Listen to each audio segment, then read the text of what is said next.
So abusiafo sana munna munim no Bishop Nyarko eyase ne wo na ma behia abena Ghana ye ka abena Ghana eye nipa ba akopɛ oni photocopy wotima se eba ne Kumawood mu a odi mu akotine yie ana afa nso no hwɛ ye ka obi a na oben Bishop Nyarko pa na eye abena Ghana na me hu no me rafo efi se na o se brisi suma du no inti ne rafo ye but ye ne be twetwe enkomo enko twen abena Ghana na te sen Boko na osware. Nyame adom. Na me hwe why say makeup mpo wan twibi. Ye adai. Won say de di kan mechia wahwefo. Eye base a na makai me maame. Nti ye be ma Bishop Nyarko ebusiafo nyina yakọ hyeden. Omo ahwere de nyame na ema. Ono aso na agi. Ti Ghana fo ewiase obia enhye no ho den. Yo na ye bisa say isi ano hwede a ekoso ya wo hwe say na Kumawood ye nyina ye hia na ye di nkomo na ye kobe ya di afoto pa na wo de maye de mekane say wi ase yendodo ye ho metime makame no eya wudru eyi asese ya obi wa beka wasesan bobe Koffee na wasan. What I was saying is say we should try to forgive because nipa nsahwe. The Bishop Bepe ye bia won say no kwa adaka tia eti yense mechanics yendodo ye ho and let's support each other na owo de said ye wo yen no saa na ye bewu na ye nyina ye ntu ye ho fo enie se na ye sister ka no owo de da mansan kom se ne ye wo ye no saa ne ye beko momma yendodo ye ho ye to aso na di Nyarko ase na ene nipa ye hia no ha wonim Bridget say wa eja ko Ezer pa those days movie Kumawood ni mapa superstar na wo san hwe me nsani fa abai we bi gina ha ono de hu na mama ground no hu no so what mase madam Louisa Edinkra ono de ukọ social media kra Bishop wuye one ne films na etwagu yiye ye ne omo ebedi nkomo bi etse nyame adom o stam na Bridget abonwe nyame adom Louisa wonu ben ma ne Bishop Nyarko pa menim so one na ye productions bebre na ne ya Bishop eda formu de na wo ka kire nipa ya meka che nipa ne se nipa yense hwe sabio mete se kwame awu na ye me ya na neda no eneda me wura hosin bibia ye mesre ne se ye bedodo ye ho na nipa yense hwe ye ba na efe but ye nkro ye no are ho ti ye ma odoni ye nim kan e wo de be ye bia nti sia wo hese na Kumawood fo ye mu bi ye ni odone niama ekokoso yese we timi na wakame nsem bebre na ekoso de na afuto pa na wo de maye na me di kan ye no e wase ye hunu sa bibia mu ye ma odoni kan ye hia do se de ya kan ye ho abom wo ha no ye sere nyame se kwame wuoi e ma se de ya kan ye ho abom wo ha no ento aso sa odoni ye ni mu bibia mu sana tie ema moma yenka ye hu momu na yendodo ye hu na nipa nsehwe Bridget o had the ekozu ya edie na wo ka che wonuanum Kumawood because menim say eba no Kumawood Bridget wodi mu akontine ye pa ye na ye nim wo unye easy uni eja komu na ye senior those days Bridget there na wo ka che Kumawood for ya make an say sani aminua ba ne kan no yemfa odo entina nipa nsahwe minua hwe se yenua ye ne nam ne ho dendenden we film enti yesɛ ye ne hwan sɛ ye ne yenua benya asɛm ne atwe asɛm no akoye mu dendenden tini amika nyina ne sɛ yemfa odo entina eno na bɛboa yen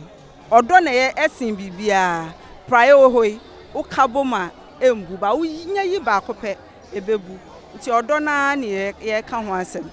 ye nua ba Bridget sewa na sema wo kan yin ane se momma ye nka ye humbom praye ye ka boma emu o na mo yi ba kwa ebebu ye da se ye to aso gawu na ete sen nyame adomo ga wani mu nya me fe I said there was swa oh we de yen nyina ye ma ye ho hyeden mesrew e wo se wo nya abotre na mu ntwetwa sunu so na me hu se kra na ibe ne mu di nkoma ya na ma ye basa na wo hwe dia eyeyi se ne ekọ eniama ekọ so se ne ye deda bishop na wankasa wo hwe Kumawood fo ya den na be ka che wiase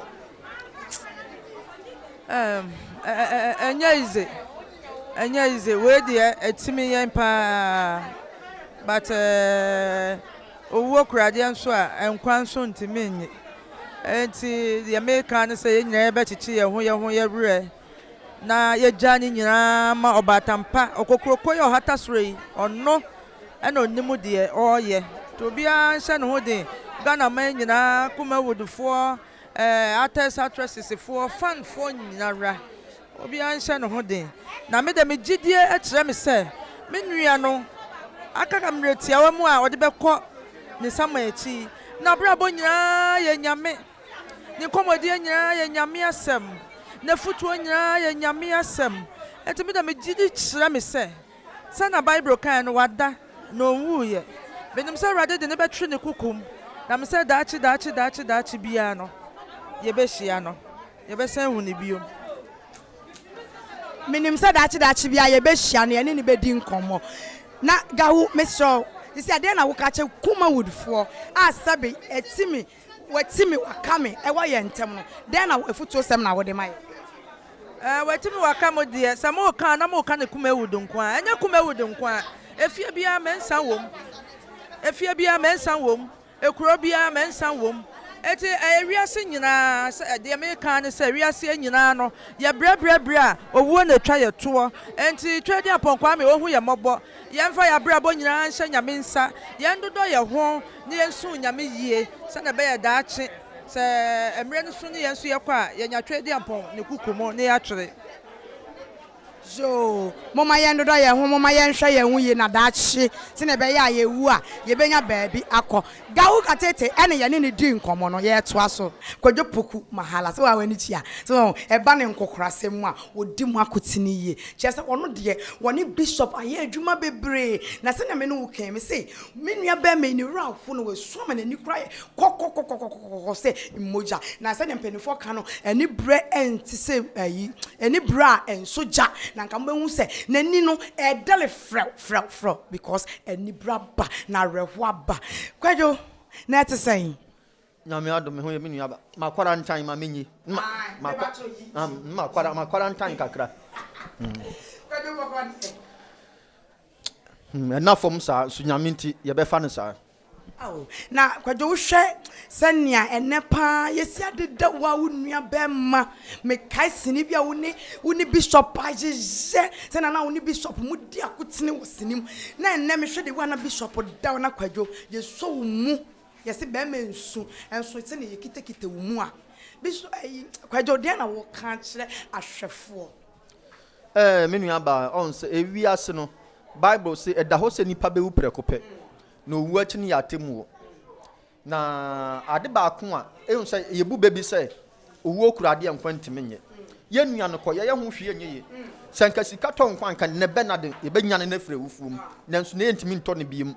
ti mi de America ne say awurade mfa ne koduru jojo na awurade man baby papa ntena because what Ghana fo nyina nso no mu titru abusunya ani movie industry ma men nsɛm ha o nsɛm ha yes bɛma nsu na me nua bɛma in fact enye easy enye Ghana for ho dɔ wa nka interview mpo ontumi nye efi se enso edrum esum edru no na ne so ogu no ba arefo na me bisa wo die afutuo na wo de ma Kumawood industry no wo de ma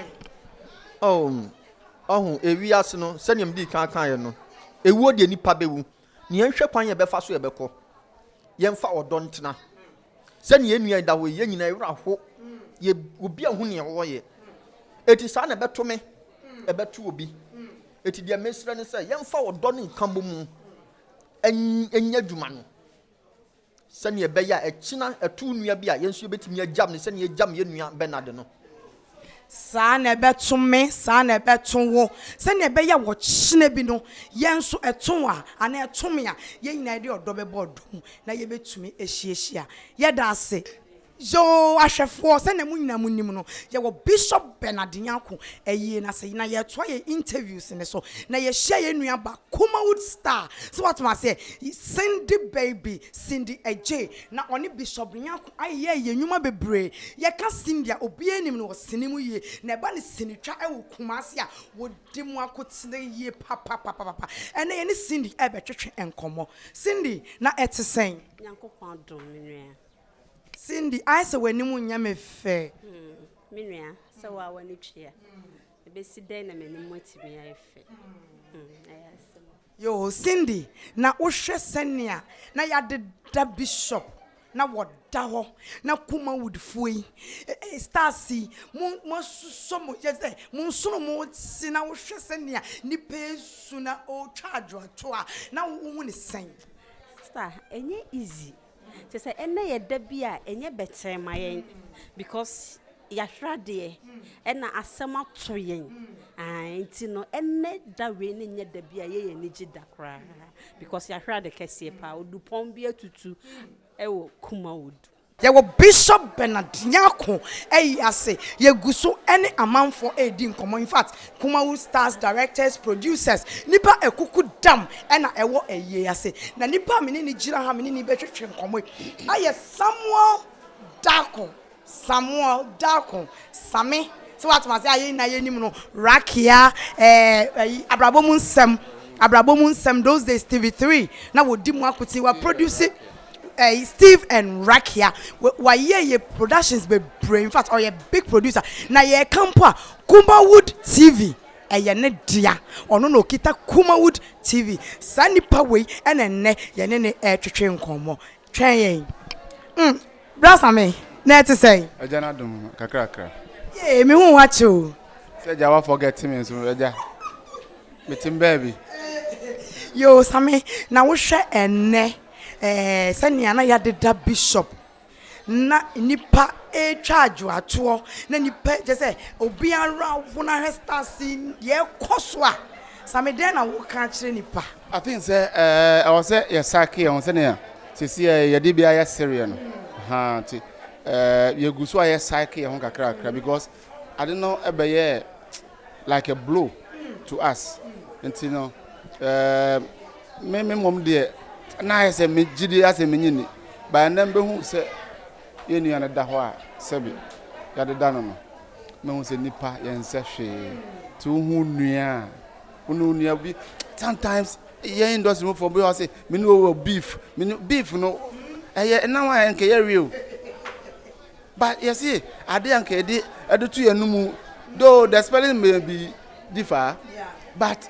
say me no beef no dey kwa what they coin one day seven producers and kay papa ni obi beef na enne de ono so no beef be hu se oda ho a obeye den enti me in particular me obi a me mfa obi ho asem nhye metri and am person ko obi anye na nka wiase de ye hwehwe wiase ane se ye begya ye din na ye jaja pade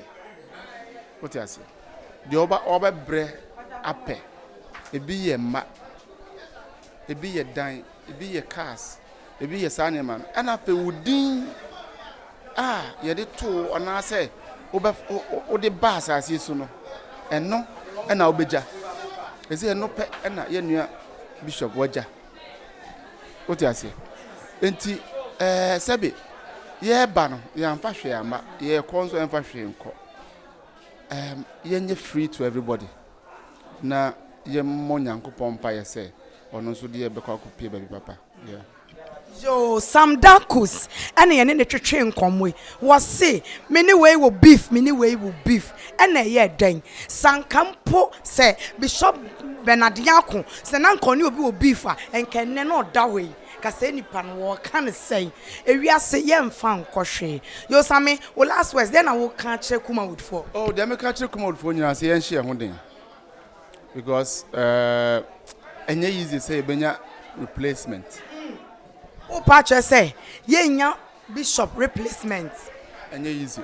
Hwe ye won krofo bi a omo aba industry no ma sebe ene ye hu omo bio. Ye hwe ye papa sento. Ama for starting say e bia starting say oba me make no ne adade. Unya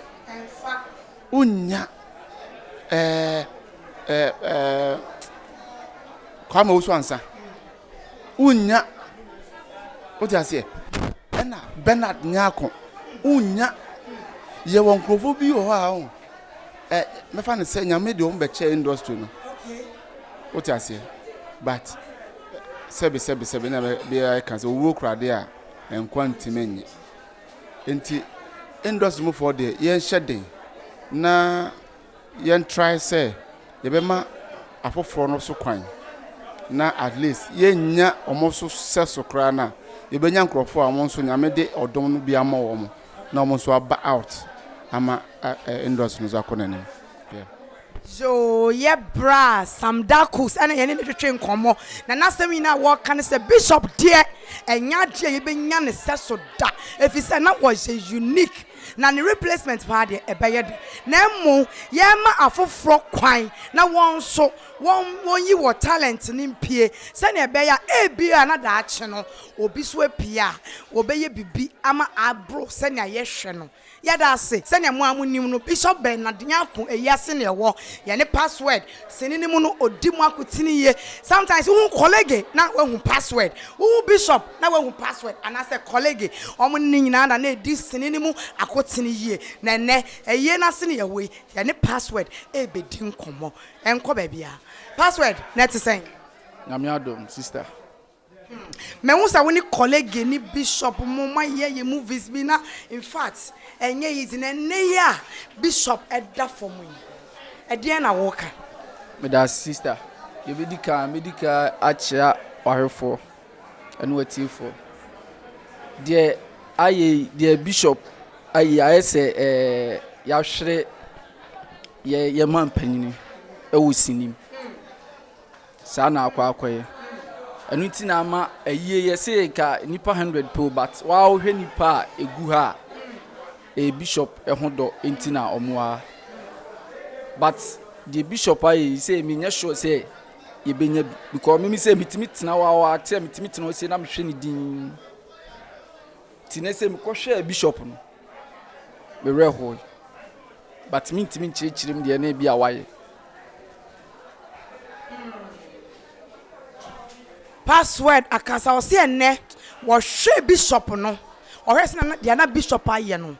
na ne rap na wontumi enchirechirem na password me bisa wo de empa na wo ka che Kumawood for enne ya bishop edda forma won ka ye ho biemu de na wo me da se me da Kumawood for nyina ase because ade a odo ma kire no enne no ano odin pa because obi wo ho a ye fan se wajira e wo industry mu kakra ba me nka se wonimu biem but ye nyina timia be hia wo ha te se ye fun yemba enti me de na se Kumawood fo nyina ne adoya a ma kire a kire bishop abusuafo enye okoba bi kura se bia sinitwam no okoba bi a different side a obi wa mu ntimi kire do se de Kumawood fo a kire do de a kire Nyarko nti nyame hia obi biara wonya akwan ba na obi biara wonya akwan ma enu bi mesa achia me brother don little ya yi pa se oni ha otu kwan kakra ye ya coronavirus nti wantimi ama ono ya yi pa me chia no amano ne o US onso me de nchia ma no pa me for yo password ena akasa no was said your back catch ye nyina ne se ne abe ye mfanya futu sam na ye nyina ye no do ye ho ne ye nya baako na dia meka nyina ne se dia ekoso no in fact Kumawood for your rawo na mu wodo ena eje me da say ye to aso se muntina munnia munnim no ye wo Bishop Nyarko eyase ne ye ne star kese pa se eba no Kumawood ah maami we de udi mu akutini ye omo no mo hyase e ma ye nyina ebi be so ye so na ne maami Mavis ye bo a ene ne betwetwe nkomo ye nto aso Auntie Nyame adom na also Nyame adom but on wan fe me dance pa na Auntie May o he sene ne ndipa e twaja toa like amanfo so amanfo rawo na o hwe ne kwa ye bishop atom pam a e de pa na wo ka mame areho nipa wo ba bi kopa se me hwe se ni adofo ahia na ye nua ye na ye koto na twene a ye hu no biom na ha homete nyame mfa ne kransie yi na Auntie May sa wo hwe ne ekoso na sane ye mu bi mu ye hyehyia ya che because industry na say sia na ekofom kakra bi ti ye ntumi nhia sane eya ye hyehyia no nti no enne na ye hyia no afutuo sembe na wo de ma Kumawood for yo efutuo kakra me de be ma ne se wo se ya ba be hyia wa ha ye ni age no esese ye kai ye ho ye frefre ye ho sempo ye nhia set so se ye kotwa movie a esese ye frefre ye ho because hwe ye nuan ye mu bi ye ni hyia set so eche ya nsa na ofri mu ya fe ne dodo nti sese Kumawood fo efutuo me de ma ne se mama ye nyina ye nya baako na ye kai ye ho efise me ho se nipa wo ba bi kwampa